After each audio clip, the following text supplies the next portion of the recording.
What a fantastic start. Thank you so much, Virgo. That was really amazing. I'm delighted to introduce our second speaker of the evening, Adom Getachew, who is going to speak. The subject of her talk this evening is the universal race, self-determination, and Pan-Africanism in the Garveyite movement. Adom Getachew is the Neubauer Family Assistant Professor of Political Science and the college at the college at the University of Chicago. She is a political theorist with research interests in the history of political thought, theories of race and empire, and post-colonial political theory. Her work focuses on the intellectual and political histories of Africa and the Caribbean. Her first book, World Making After Empire, The Rise and Fall of Self-Determination, reconstructs an account of self-determination offered in the political thought of Black Atlantic anti-colonial nationalists during the height of decolonization in the 20th century. We're extremely grateful for her agreeing to participate in our conference, and I'd like to hand over the floor to Adom Getachew. Thank you. Great. Well, thank you very, very much for having me. Good evening to all of you. I'm honored to be giving this lecture, and I would like to thank Lisa Moran and the staff of the Irish Museum of Modern Art for their invitation. I'm very sorry I can't be there in person, and I want to thank also the technical staff for making this possible. So my talk for today is titled The Universal Race, Self-Determination and Pan-Africanism in the Garveyite Movement. In it, I'll lay out the broad contours of a new book project. But before arriving there, I would like to tell you something about the aims and preoccupations of my first book in order to situate where this new project is going. World Making After Empire, The Rise and Fall of Self-Determination was my effort to think through self-determination and the international politics of formal decolonization after World War II. Drawing on a range of African and Caribbean intellectuals and statesmen, as well as some of their African-American counterparts, I sought to unearth the ambitious vision of international order that anti-colonial nationalists articulated. Decolonization is, of course, deeply associated with the universalization of national sovereignty as the norm of global politics. World-making revised the standard narrative to argue that anti-colonial visions of self-determination exceeded the national frame and were first and foremost projects of remaking the international order. My effort to tell this story was driven by a wider interest in Black internationalism and Pan-Africanism. I wanted to chart what became of this internationalism at this high point of decolonization. And I was especially concerned to highlight the institutional imaginaries that emerged from the decolonizing world. As a result, the book dwelt extensively on international institutions like the United Nations and efforts to found regional federations. In doing so, it sought to highlight a tradition of theorizing international relations from within the Black Atlantic political thought. That is, it explored how the histories of transatlantic slavery, as well as the experiences of imperial expansion and the global color line, produced distinctive accounts of sovereignty and the meaning of international inequality. Yet looking back on this book, I think there were two central limitations with the approach I took in world making. First, given its emphasis on this period of formal decolonization, post-World War II for most of the world, it could not really get around the nation state. That is, it was a project that had to attend to the internationalism of the states. So to be sure, non-statist and subaltern forms of internationalism persisted into the post-war period, but these now operated in a landscape of new nation states, shaping the terms of either third worldism or Pan-Africanism. Second, given the focus on this interstate internationalism and institutional building, it also really privileged the high politics of decolonization and the elite political actors who occupied these spaces. As a result, the popular politics of decolonization entirely disappeared from view. In The Universal Race, the book I am now working on, I turn to Garveyism as an alternative site for a reconsideration of self-determination that overcomes these limitations. Garveyism is named after the Jamaican Pan-Africanist Marcus Garvey. Garveyism encapsulated a broad range of political ideas and practices that centered on racial emancipation and equality, and emerged from an analysis of white supremacy that linked the conditions of racial domination in the United States to imperial rule across Africa and the Caribbean. The institutional heart of the movement was the Universal Negro Improvement Association, which Garvey co-founded with Amy Ashwood in 1914 in Kingston, Jamaica. By 1924, there were over 1,000 separate local divisions of the UNIA, concentrated mostly in the United States and in the Caribbean, but extending to Southern and Western Africa and as far as Sydney, Australia. The precise count of members during this height in the early years of the 1920s is difficult to pinpoint. One estimate by the leading historian and archivist of the movement, Robert Hill, suggests at least 6 million members counted themselves, or 6 million counted themselves among the ranks of the UNIA. Even when they were not card-carrying members of the UNIA, Garveyites, as they came to call themselves, claimed a part in what they understood to be a global struggle against racism and imperialism. As with many parallel pan-racial movements of this period, from Pan-Asianism to Pan-Islamism, Garveyism did not have a specific institutional picture of a post-imperial world. At times, it advanced an idea of a Black nation state that echoed 19th century immigration efforts. At others, a vision of a globe-spanning Negro empire. More generally, it proposed self-help, racial pride, and economic self-determination as central to the project of emancipation. As the invocation of improvement included in the name Universal Negro Improvement Association indicated, Garveyism incorporated self-strengthening practices that were understood both as a means towards the goal of emancipation and ends in themselves. In this project, I'll be interested in considering how race, and especially Blackness, engendered a scalar imagination and operated in a space between empire and nation.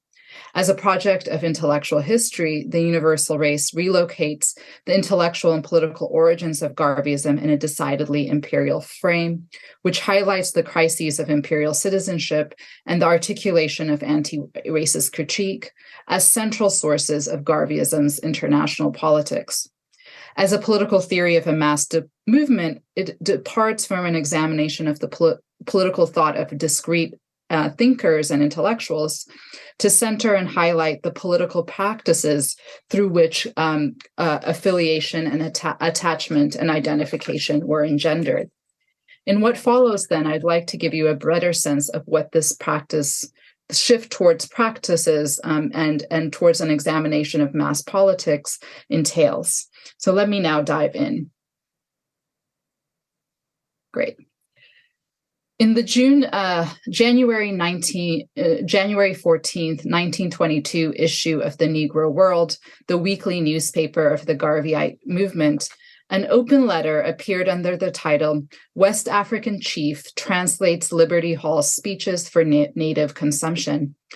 The letter was from Chief Kojo Taki of Amonfoposi, Gold Coast, now Ghana. The letter opens, allow me space in the most valuable paper of today to say a few words to my fellow Black men.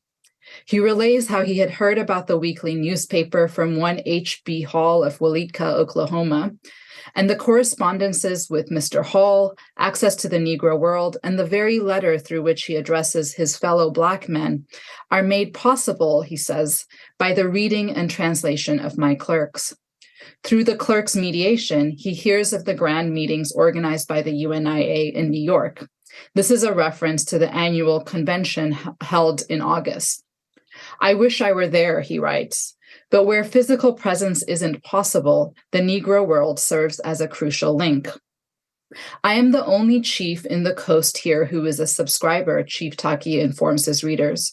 But to reveal its precious secrets to all the people, I have entrusted this work onto the kind care of 2 native ministers who have to read and translate it to the chiefs and their subjects. My efforts so far to locate Chief Taki and Amonfoposi have yielded little. According to Sarah Balakrishnan, a historian of colonial Ghana, who I consulted, Amonfopone would translate country people forcibly translated. A name like this would have been assigned fairly regularly at the founding of a new town. And there are a few candidates for Chief Taki's location. Thanks to the historian Sharika Crawford, I've recently learned that Chief Taki appeared in the international membership rolls of the UNIA, now held at the Schomburg Library in New York. This is from 1926, and it suggests that Chief Taki was located close to the harbor town of Salt Pond. The letter's mention of Mr. H.B. Hall of Oklahoma, who introduced Chief Taki to the Negro World, gives us another clue about the relations and circulations that culminated in this open letter. A decade earlier, Waleetka, Oklahoma, where Mr. Hall is said to be from, had been a key node in the short-lived Africa movement. Initiated by Chief Alfred Sam, also of the Gold Coast in 1912, the Africa movement sought to encourage African-American migration to the Gold Coast and to build commercial links between the West African coast and African Americans. Sam was born around 1881 in the Gold Coast, where he received religious training and a business apprenticeship in shipping through the Basel Mission. He was engaged in commodity trade that took him to the United States, the Caribbean, and Europe. After a religious experience in New York, he began raising funds for a ship to make a transatlantic journey. This movement revived interest in emigration among African Americans, and almost 200 emigration clubs were formed, especially in all-Black towns in states like Oklahoma and Florida. Waleetka was the site of a tent city where those desiring to travel to the Gold Coast awaited passage. In anticipation of their journey, they named their city South Gold Coast. Although largely dismissed as a failed and even fraudulent effort, recent scholarship has unearthed its enduring significance on both sides of the Atlantic. Only one ship sailed to Africa under Chief Sam's movement, but many of the initial delegates died or returned due to illness. But the movement plays a central role in African American histories of emigration. It also would spur important debates about Pan-Africanism in the Gold Coast. Chief Sam's shipping company also, of course, famously inspires Garvey's better-known Black Star Line, and Waleetka, Oklahoma, later served as an important base for UNIA activity in Oklahoma. This would also be the first major settlement of African Americans in the Gold Coast, a pattern only to be replicated after Ghana became the first Black state to win independence in Africa. I dwell on this set of relations because it crystallizes so centrally how Garveyism was cultivated through old circuits and networks of Pan-Africanism. These networks were not unidirectional. That is, they did not flow from the Americas to Africa, but involved always uneven and contested circulations of ideas and people across the Atlantic. To map the vectors of mobility, communication, and translation that linked Oklahoma to the Gold Coast to New York and back again is to glimpse the articulation of a Black world in the early 20th century. I follow here Brent Hayes Edwards' use of articulation in the practice of diaspora.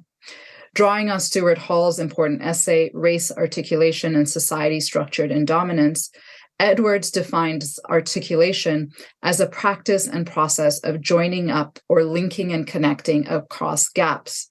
In the case of Pan-Africanism, articulation involves strategically conjoined and coordinated political and cultural projects across national, geographic, and linguistic differences.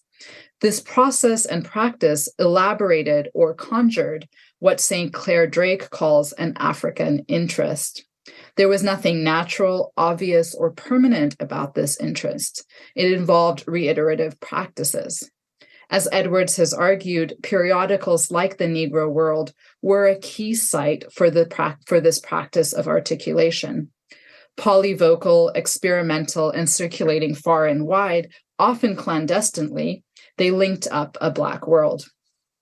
For Chief Taki, these very practices of articulating a Black world, of making possible the linkages through which his letter could appear in a publication based in New York, were already a triumph. As he put it, many people speak of a victory to come, but as for me, I say it is already here. Not a victory to come, but that which is already here. I find this a suggestive opening, for it asks us to reconsider the aims and ends of Garveyism. If we take the project as an effort at reviving emigration or founding a Black state, Garveyism cannot be anything but a failure. The ambitious shipping line, the Black Star Line, meant to foster commercial and migratory linkages, never fully got off the ground. The Universal Negro Improvement's overtures to the Liberian state and its efforts to relocate its project of redemption to this West African state were rebuffed. In fact, an editorial published in the Sierra Leone Weekly News on the same day that Chief Taki's letter appeared in the Negro World predicted that Garvey's wild conception of a Negro republic in Africa will fail, is bound to fail ignominiously. But it continued by arguing that the movement's seed thought is that wherein there is any hope for Negroes, whether in Africa or America. Both of these framings, the victory that has already come and the seed thought planted on both sides of the Atlantic, are opportunities to view Garveyism's practices not as a means to an end, but as ends in themselves. This will be what I will suggest to you today and what my project, The Universal Race, will aim to show on a wider canvas. Let me now say something about what I mean by the term universal race. Give me 1 second.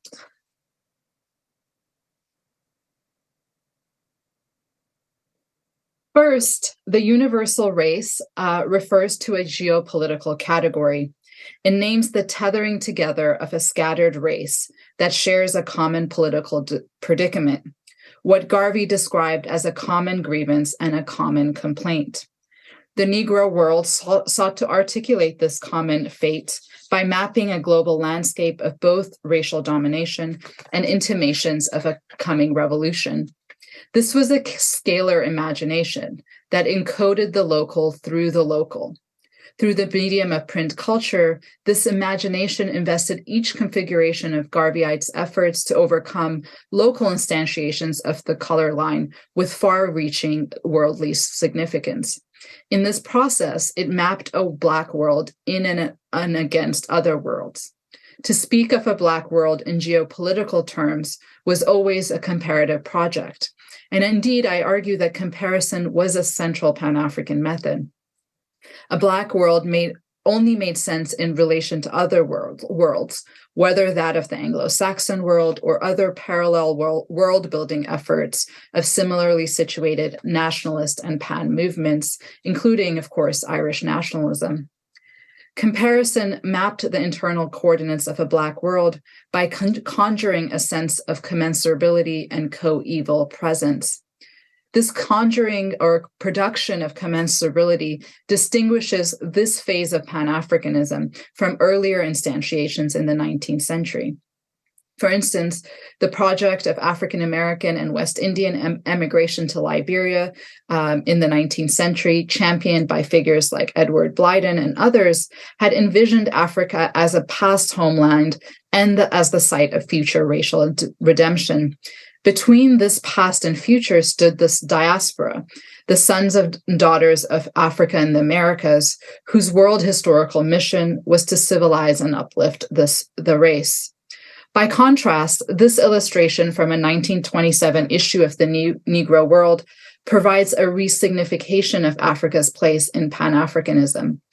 No longer bracketed and displaced to the past and future, the continent is now the literal grounds from which a Black map of the world is enacted. On the one hand, this image depicts a central thesis of Pan-Africanist thought that Africa is the foundation of the modern world, and especially of the Americas. If you look at the image, on the globe, the Western Hemisphere is foregrounded in the image of the globe. At the same time, given the ways that this figure's head is literally displaced by a globe, we might also see in this image a claim for the ways that Africa names a particular way of seeing and imagining the world. Indeed, the Negro world is constantly engaged in the remapping of the world through its practices of juxtaposition and comparison. Consider this headline from a September 1924 issue of the Negro World. So the title is describing kind of the experience of imperial tyranny, the experience of tyranny in Nigeria and New Guinea. Two columns on either side of the page are framed by this title. The reader is enjoined to view New Guinea and Nigeria as sites of a commensurable experience of imperial tyranny. The story on New Guinea emphasizes the brutal police practices unleashed by the Australian Mandate government and focuses especially on the harassment and sexual violence directed at Indigenous women. The article on Nigeria is also interested in colonial oppression, but here focuses on the burdens of taxation, monopoly, and imperial trade preferences that burden the native peasants and traders. While these articles track different forms of imperial tyranny, two features are foregrounded to evidence commensurability. First, both sites are identified as part of a British imperial world, characterized as a space of domination and exploitation. Importantly, too, neither article draws directly from the victims of imperial tyranny, but instead it redeploys the criticisms of an Englishman and the reporting of a colonial official to document the experience of domination. We see here a recurring strategy of immanent critique, where the evidence of colonial domination is read through the colonial record itself. Second, this domination is structured by racial hierarchy. Black, you will notice, and it may not be visible given the font size, but Black here doesn't just refer to those of African origins and descent. In fact, the indigenous peoples of New Guinea are also identified as Black. It's instead of saying Native Australians or Indigenous Australians, the article talks about the violence directed at the Black women of New Guinea here. So this stretching of Blackness, the mapping of a Black world through the experience of racialized forms of domination and exploitation, helped to foster the founding of the UNIA chapter in Sydney, Australia, which I will return to later. But I think this is a really crucial point because in many ways, Garveyism is understood and read as a project of Black nationalism, as one that invoked and mobilized essentialized notions of racial identity. But here we see, in fact, a kind of political conception of Blackness, one that can be stretched to cover these various sites of imperial and racial domination. What I want to emphasize here is the ways that the image of a Black world is reiteratively conjured through practices of comparison that produce a sense of commensurability. And I use sense here very intentionally, for what the Negro world and the UNIA more broadly aimed at was a re-education of the senses, and especially the sense of perception. As Garvey would put it in 1921, it was a difficult proposition to get Negroes to see through one common spectacle.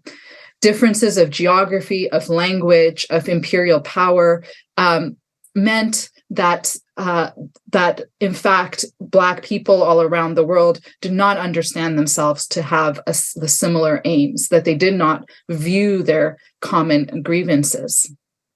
We might take the reference to spectacle here to mean, of course, an instrument, a prosthetic eye, employed to aid or supplement a limited capacity for perception.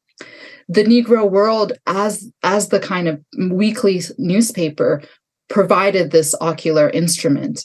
It allowed readers to see through Black spectacles, as this reoccurring column put it. And to see through Black spectacles was always to decode the color line, to understand oneself in relation to a wider world structured by imperial hierarchy.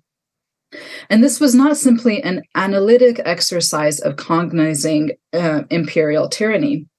Instead, it was also a profoundly aesthetic project, one that corresponds to Arthur Griffin's call in 1919 to mobilize the poets, which is, of course, mentioned in the framing narrative of this conference. In every issue of the Negro World, space is given to the aspirants of the race in the realm of literature and poetry. The April 1922 issue of the weekly paper proclaimed. The Negro World's literary output, which peaked from 1920 to 1923, included leading figures of the Harlem's literary renaissance, such as Arturo Schomburg, Eric Walrond, and Zora Neale Hurston, but also many unknown, aspiring, and amateur writers from across the diaspora.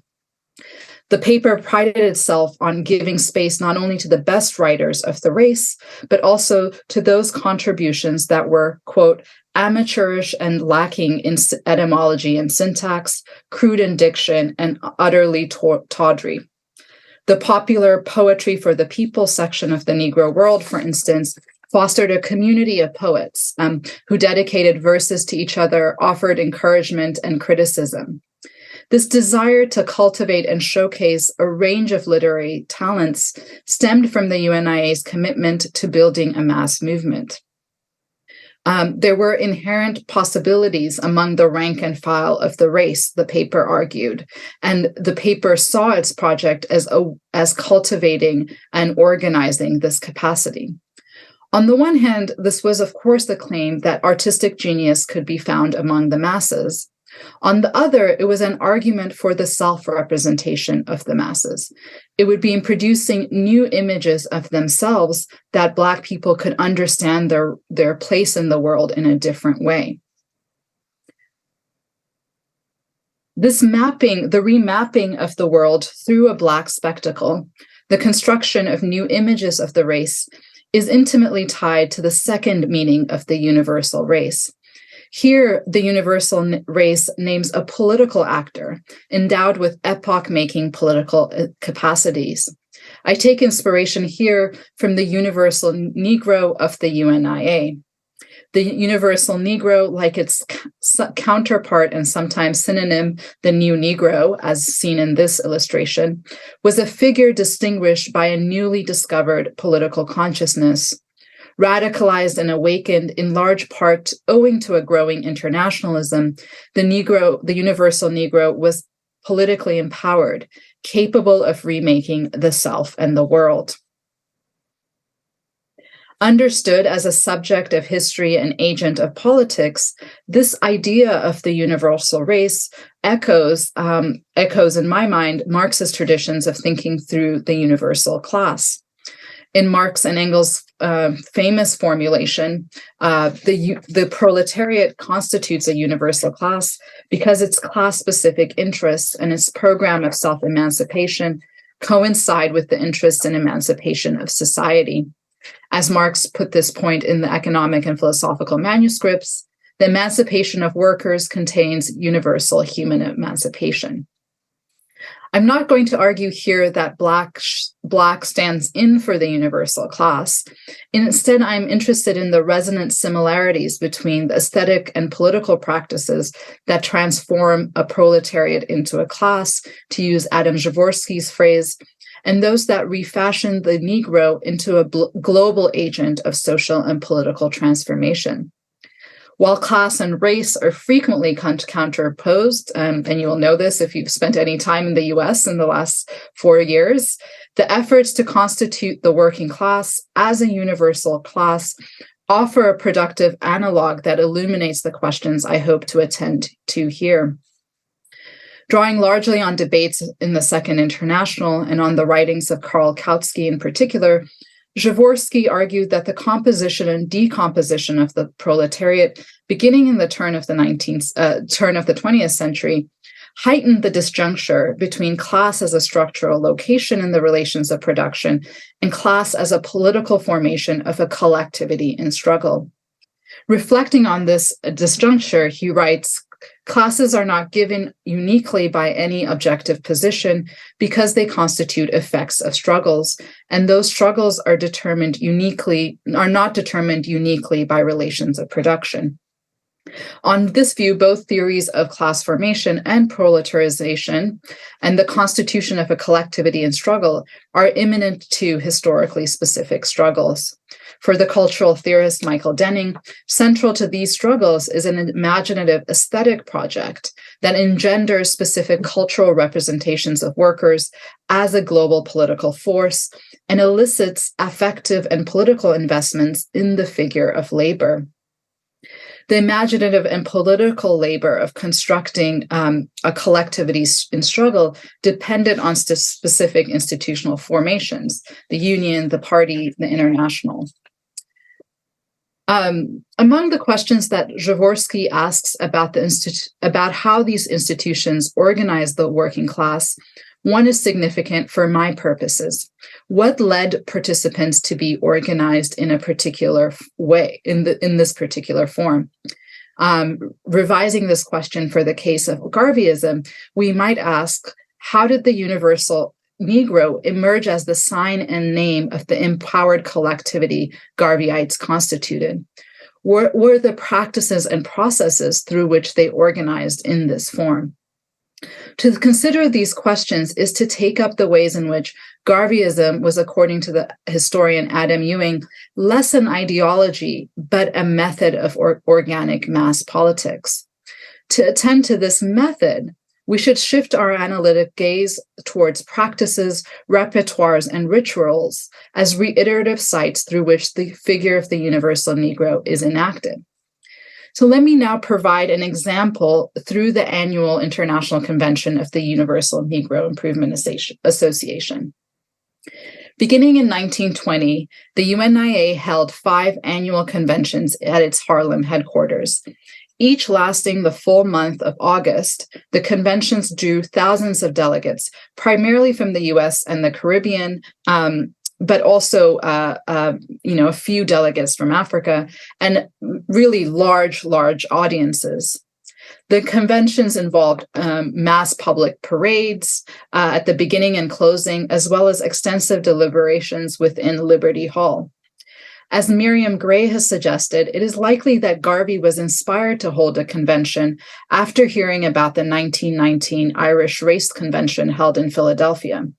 The Irish Race Conventions, first staged in 1916, were organized to unite Irish nationalist formations in the United States and in other states or in other sites where there were large Irish diasporas. Garvey made the call for the first convention to be held in August 1920 in March 1919, just as the Second Irish Race Convention was wrapping up. In a close reading of the 1920 convention, I have argued elsewhere that the convention's theatrical and spectacular politics was in strategy of enacting the figure of the universal Negro. In the parades and deliberations of the convention, Garveyites produced a sublime image of themselves as an empowered collectivity. By staging an awe-inspiring spectacle of themselves, Garvey UNIA members generated a reverential self-regard through which they pictured themselves as a transnational and politically powerful people. I'm happy to detail this argument in question and answer, but I'd like to focus here on the ways in which the convention was a reiterative and ongoing practice rather than a singular event.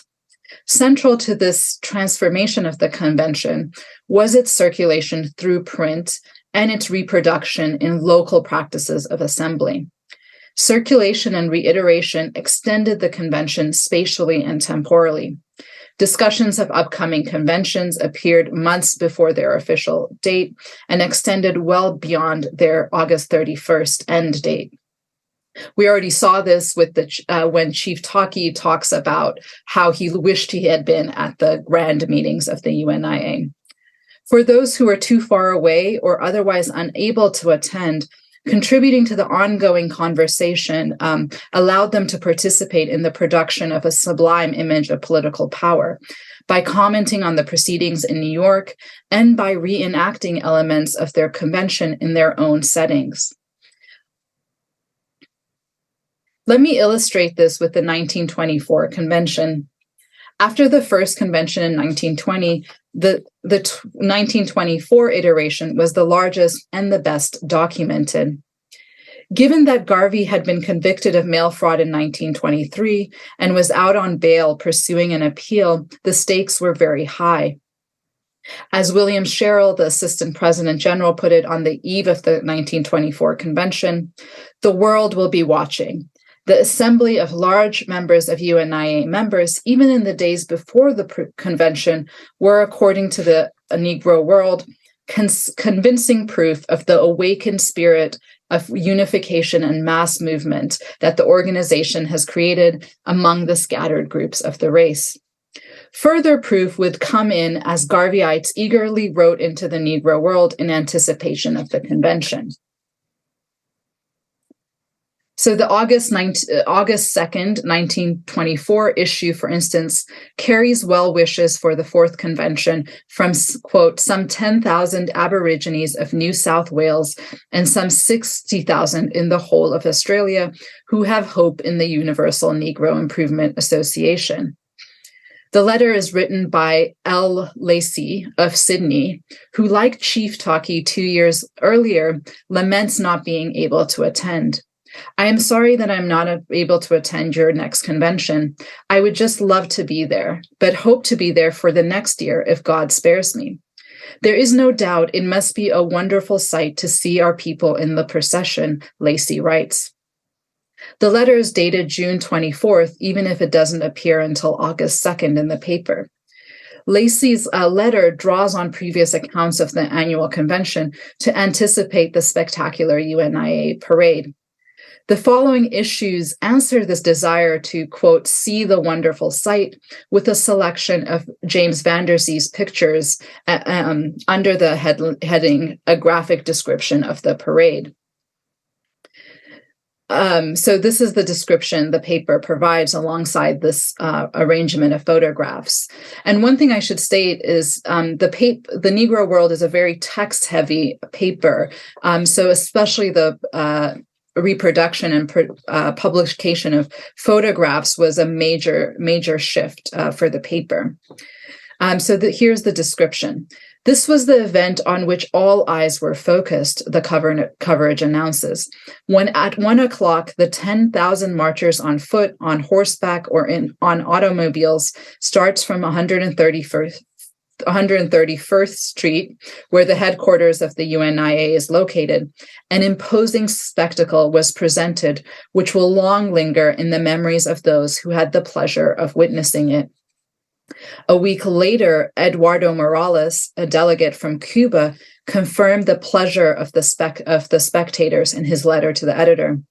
Having followed the procession throughout and carefully listened to the comments by non-member Negroes, I discovered that the procession had made an indelible impression on in the minds of such non-interested Negroes, Morales reported. They see in it a hope based upon a foundation of self-determination, which will ultimately result in a colossal amalgamation of the Negroes the world over. And I think this comment Morales makes about non-member Negroes or non-interested Negroes is really important because part of why this the parade and convention has to be staged is that it's part of an effort to draw in people who may be skeptical or resistant to the movement. So the ability to attract and catch this sort of non-member is a really important part of the work that the UNIA sees itself to be doing. These commentaries on and anticipations of the parade reactivate the parade's enactment of political power. This density of conversation transforms the convention into an ongoing constellation of practices that links the UNIA's far-flung members. by discussing the meaning of the convention and the desires to attend through the medium of the Negro World, they simultaneously register the political significance of this event and participate in its enactment of political power.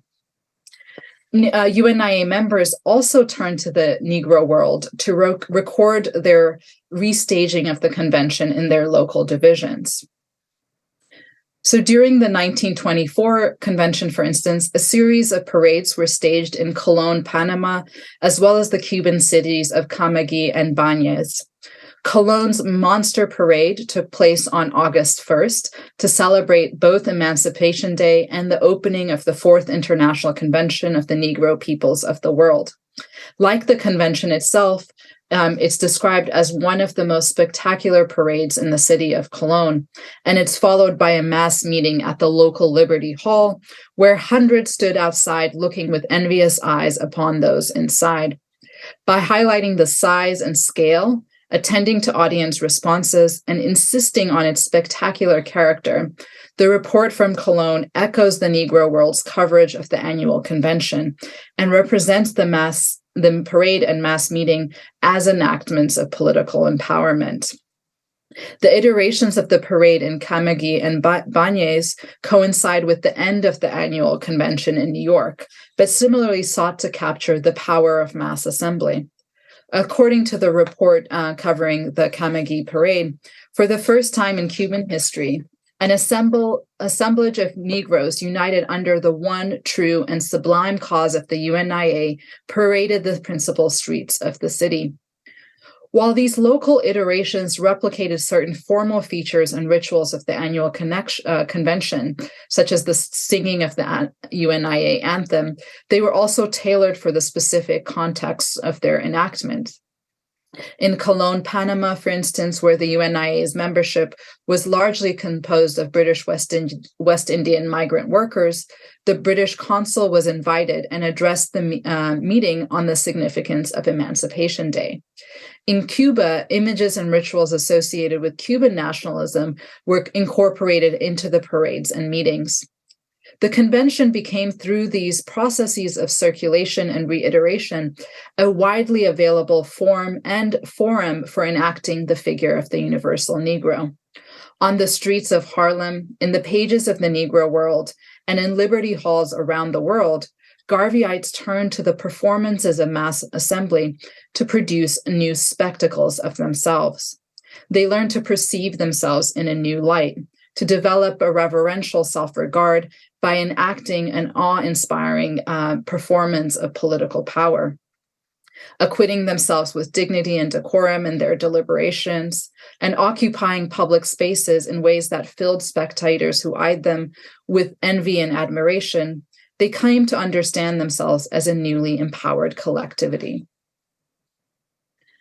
In the wider book, I will examine this practice of popular assembly as represented by the convention alongside other Garveyite repertoires, including leadership, oratory, and elocution, and finally, the uses of rumor and conspiracy. These practices were, on the one hand, the reiterative sites through which Garveyites enacted their political power, and on the other hand, the political habits they cultivated as necessary strategies of self-emancipation. If the universal Negro was a figure distinguished by the Promethean power of self-creation and self-emancipation, it was constituted by practices both routine and spectacular, through which Garveyites came to recognize themselves as constituting this figure. These practices, I will argue in the book, foreground self-education as central to Garveyism's mass politics. Reading the Negro World, attending weekly meetings or the annual conventions, and participating in the reading clubs, debating societies, and elocution contests that form the daily fabric of Garveyism were pedagogical exercises. This was first, of course, an intellectual education in which Garveyites debated and discussed the political and economic conditions of the Negro race, learning and generating a critical vocabulary that decoded the global color line. They swapped reading suggestions, offered history lessons, and came to view their insular context in a global frame. As one letter to the editor puts it, Garveyism aims at pulling the scale from the eyes of Negro peoples. Garvey is the clarion voice calling upon the Negro peoples to the world at large to wake up from centuries old somnolescence and lethargy and take their place in the vanguard of peoples. This call is preeminently one of self-consciousness, both individual and racial. The education Garveyism provided here instills a sense of self-assertion and self-mastery. This practice of political education, however, was not simply intellectual and ideological. Having attended a speech and discussion session with Garvey in Panama in 1927, Sidney Young, who had gone to the meeting and wanted to remain detached, found himself an animated participant. And he concluded, quote, "Garvey is not a doctrine, it is a formula for life." Entering the essay competition, Why I Am a Garveyite, in 1926, Hilda Thompson similarly declared, "Garveyism is light and life." Cultivating specific dispositions and forms of comportment, Garveyites performed and embodied their political empowerment. As a Garveyite, Cyril Solomon of Cuba argued, "I have more opportunities to demonstrate myself in Negro statesmanship, diplomacy, literature, history, and science. In rituals of assembly, practices of oratory and literacy, Garveyites develop political skills and enhance their own sense of political agency." For Samuel Culmer, writing from Miami, "Garveyism has caused me to see myself on a larger scale. It makes me feel as a man among men." Through these practices of self-education, Garveyites embodied a vision of self-determination as an internally oriented individual and collective project of self-transformation and self-emancipation. When Chief Taki celebrates the victory that has already come in his January 1922 letter, we should understand him to mean the cumulative effects of these practices of self-education.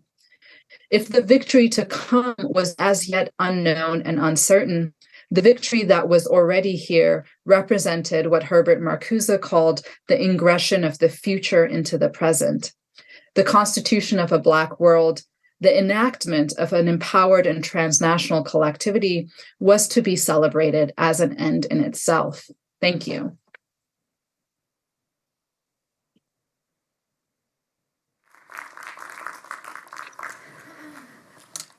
Thank you so much. I'm sitting here pretending that I'm in the same room as you, Adam. I hope you can see me. And I'm here really to welcome some questions and comments, both from the floor and I hope from people online. And perhaps the first thing I'd just like to say is I found this idea of the usable aesthetics really fascinating. Your examples are wonderful, and it sort of leads a little bit back into Fergal's discussion about popular theatre and that notion of the use of aesthetics.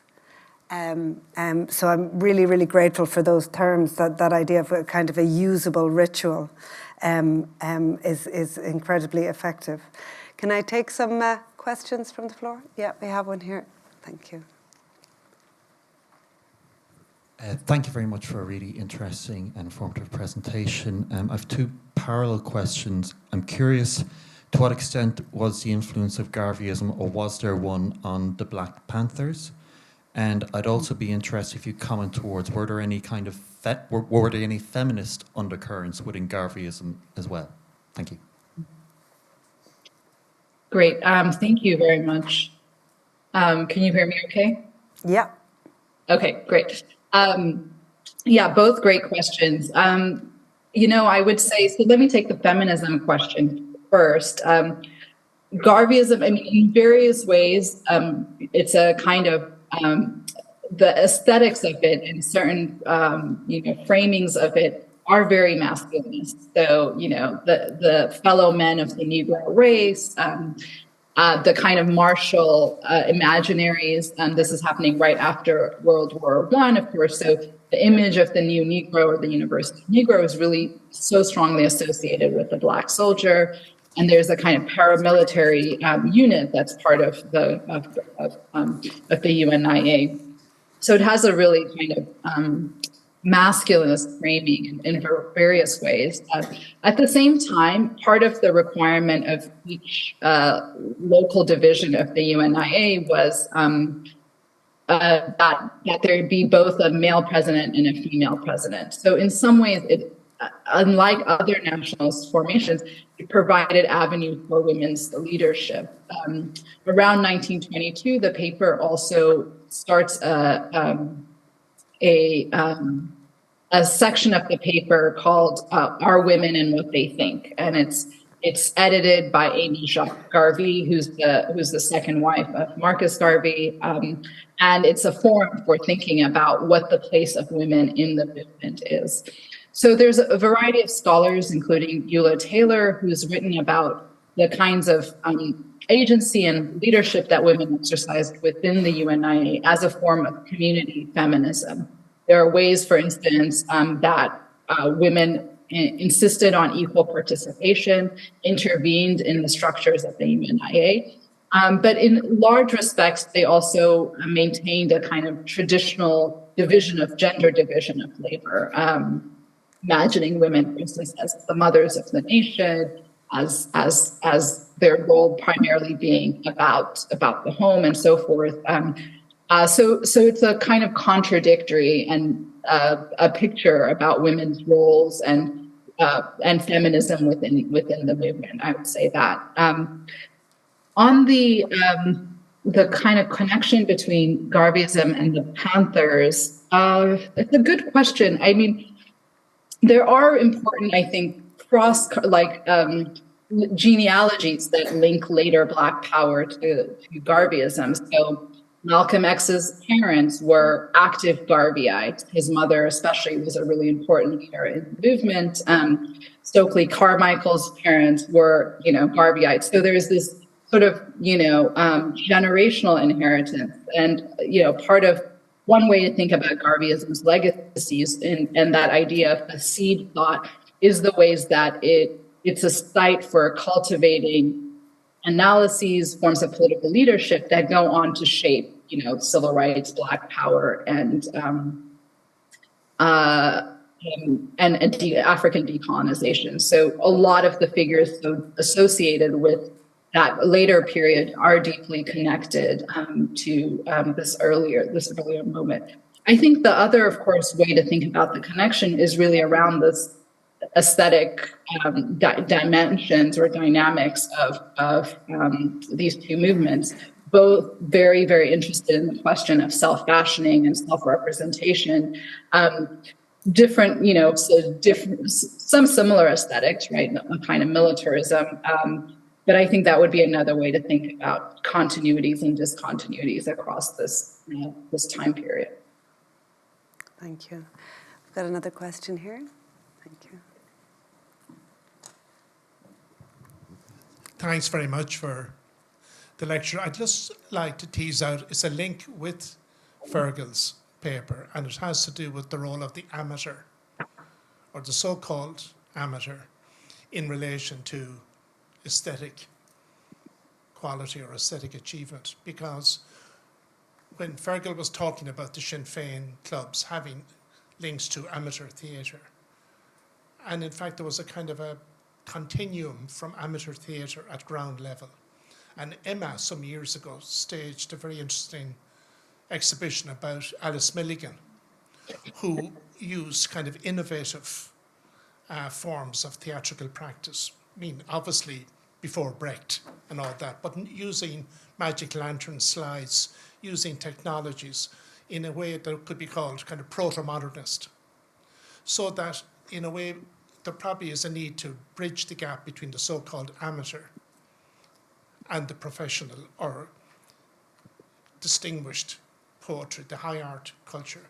And what I'd like to ask is how much that gap was bridged through vernacular idioms, through demotic kind of culture, through the uses of popular forms, including the procession and the pageant and the parade. So maybe one of the interesting things coming out of this is the need to maybe rethink the gap between the so-called amateur activist and the professional poet and professional writer, because that was being done in Ireland across the board. And what has come out of this talk too is just how much it was part of mobilisation of black consciousness as well. Adam, Yeah, thank you.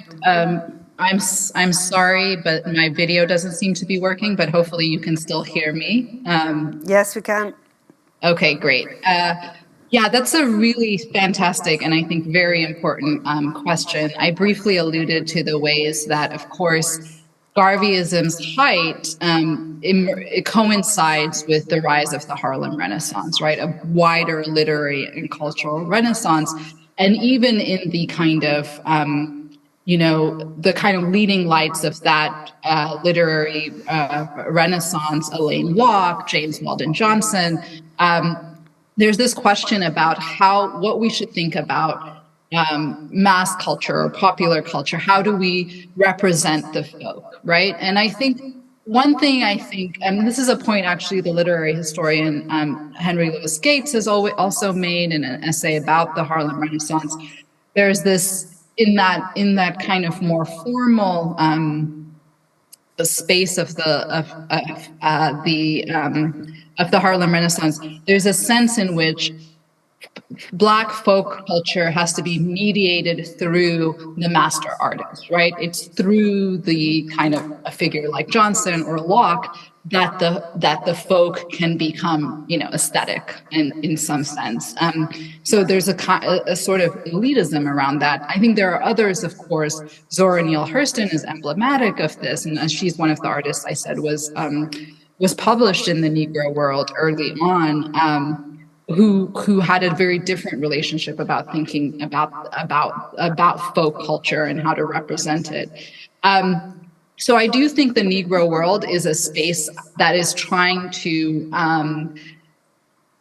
break down that sense of amateur versus professional or elite or artist. And one of the things that's really fascinating about the Poetry for the People section is, one, all the poets are published there. It doesn't matter whether you're, Zora Neale Hurston or T. Thomas Fortune, who's this important editor, or just, a kind of lay poet who's a member of the IMMA. So that's one. Two, really what that space is allowing for is a kind of community of criticism, right? So people read each other's poems and write letters back saying, I really appreciated this about your poem. Here are things I'm thinking about in my poetry. And so they also dedicate verses to each other. So it creates this kind of, transnational community of readers and collaborators around this kind of poetic enterprise. So I think it's a really important space. I agree with you also about the significance of the parade. I mean, I think the kind of sartorial choices, the ability to amass in the streets, to kind of all collectively participate in this taking up of public space is a very important part of the kind of theater of the movement. And it's one of the things that almost every member of the movement who witnesses it, whether in real life or in through the paper, comments on. And I think one of the things that's really important about that, one way to think about the Poetry for the People section and the parade is that both of those are forms of self-representation that are directed at oneself, right? You're not representing yourself for other audiences, but they're forms of auto-spectacle. And the paper is constantly trying to figure out strategies for mirroring back that self-representation to those who have participated. So just to say, I think this breaking down or thinking beyond the binary of kind of high art, low art, amateur artist, elite artist is really important to thinking about the kind of mass politics of this moment. Thank you. Have we got another question? Yes, we've got one here right beside. Great, thank you. Hello, and thank you very much for the wonderful talk there. This is on, is it? Yeah, thank you. Yeah. In relation to parades, theatre, these are all ephemeral, they pass, they're in the moment. And I'm very interested to wonder, when did broadcasting or the radio, the nature of the ephemerality of it, make its impact as a way of communicating, especially considering it was trying to send a message worldwide, and that becoming possible in the 1920s and on from there. Thank you. Thanks very much. This is a good question, and I need to do more thinking about this. I know there are a few attempts at, having a kind of broadcasting, a radio apparatus, but very little, there's very little about it, actually. So I do need to think more about that. I do think, as I was trying to suggest, the paper and the ways that it circulates both images and testimony of the parades and conventions, and the kind of ways that then people are restaging or reenacting the parades in their local settings and then writing about those too. So the paper becomes a very important medium of resisting the ephemeral quality of these kinds of practices, making them kind of ongoing practices rather than singular events. So that's really important. I think the other thing that's important is photography, which I didn't talk in detail about the photographs, but some of the images I showed were taken by the famed Harlem photographer James Van Der Zee, who had a studio very close to the UNIA's headquarters in Harlem. And he took both photographs of UNIA families that came into his studio, but also photographs of these events. And we know that some of these photographs of the convention and of the parades circulated as postcards, as well as circulated in the paper itself. But I think the question of broadcasting is a really important one, and I'll have to think more about how much the UNIA was engaged with radio. Thank you. I think I can take, there's one question here. Great. Thank you so much for a fantastic presentation. I was particularly struck with the visual material that you shared with us, and the kind of desire to go in deeper to read those articles and newspapers, and particularly the journal from 1924. And I wanted to ask specifically about the linking of the two articles that you refer to around the concerns in New Guinea with Nigeria, and the emphasis on the use of the term black as a kind of political resonance that's perhaps not specifically racialized or territorialized within the use of the term blackness. Would you be able to kind of elaborate a little bit about the use of that term in that particular context, and other discussions that might have been happening around the politicization of this terminology that perhaps was more universal than specific to the geographical territories? Yeah, thank you for that. I mean, I think this is still the central claim that I'm trying to work out in this book, and think through what did these terms, like Africa, I think another very striking image that I didn't get to talk too much about was a figure, the personification of Africa holding unshackled and holding what could be a spear, but also looks like a pen, and it's written on it is recognition. So I think Well, I'll say a couple of things. One is that in the kind of broader book, I argue that part of what happens in the years prior to this moment is there's a kind of literal a sense that Africa itself is not a territory, a name for a territory, but something that is in fact a deterritorial marker. So one very specific concrete instance of this is that after World War I, this set of British West Indians who were primarily in Panama, where they had been working on canal construction, organized themselves as the Universal Association of Loyal Negroes. They write to the British Empire to inquire, or to I think Arthur Balfour in particular, to inquire into the status of the former German colonies in Africa. And they say, you know, we're writing to you as natives of Africa, right? And they say, in order to make this argument that we are natives of Africa, we have decided to embrace a view of Africa that it is not territorially limited, like, right, that we can be African.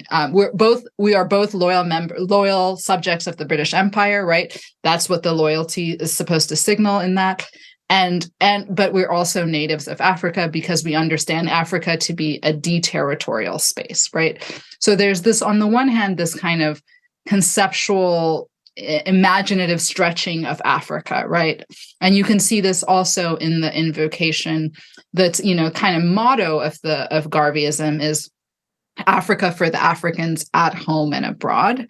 And the at home, the sense that Africa is, you know, that Africa is also in Kingston and in New York and in Panama, not just in the kind of territory of Africa, right? So really a kind of transnational imagination of the African continent, which I think is really a kind of transformation again from early, like 19th century imaginations of Africa as like a territorial homeland to which one would return, or to which one would emigrate. So I think this stretching of Africa is one kind of non-territorial form of identification that's happening in this space.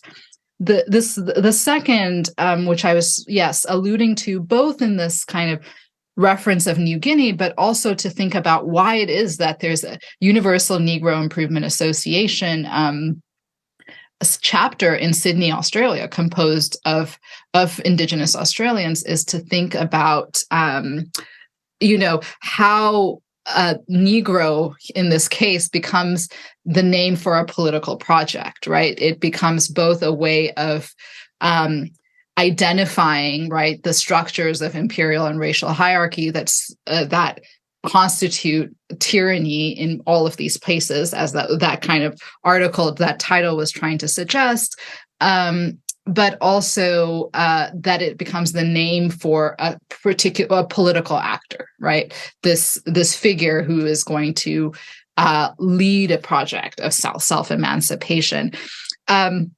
So I think this connects to the point about actually the Black Panthers. You know, it's very striking, for instance, that the Black Panthers have been, is African American formation, but there were Black Panthers composed of Dalits in India, of Palestinians, of Indigenous Australians, right? So I'm partly interested in the ways that Black becomes the name of a kind of political project or a political practice here.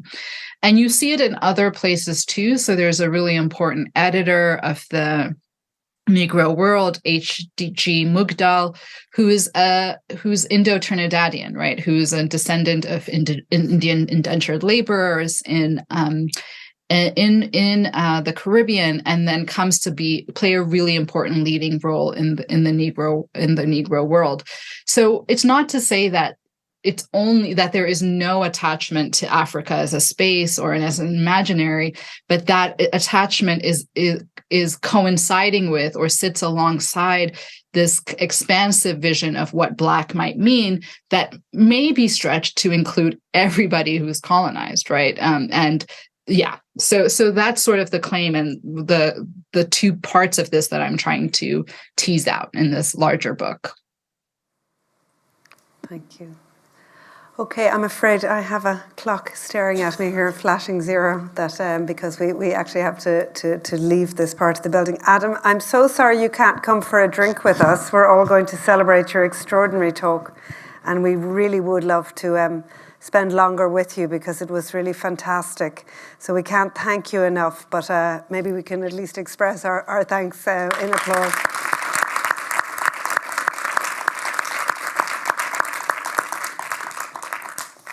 Thank you very, very much for having me. Sorry the camera stopped working, but I hope you have a great rest of the conference, and I'm very sorry to miss it. No problem. Hopefully we'll be in touch again. Thank you very much. Bye-bye. Bye. Great. Well, I would like to welcome everybody who is here, and those unfortunately online also can't join us for a drink, but we will have a small reception and a chance to begin to digest these fantastic presentations together. So thank you.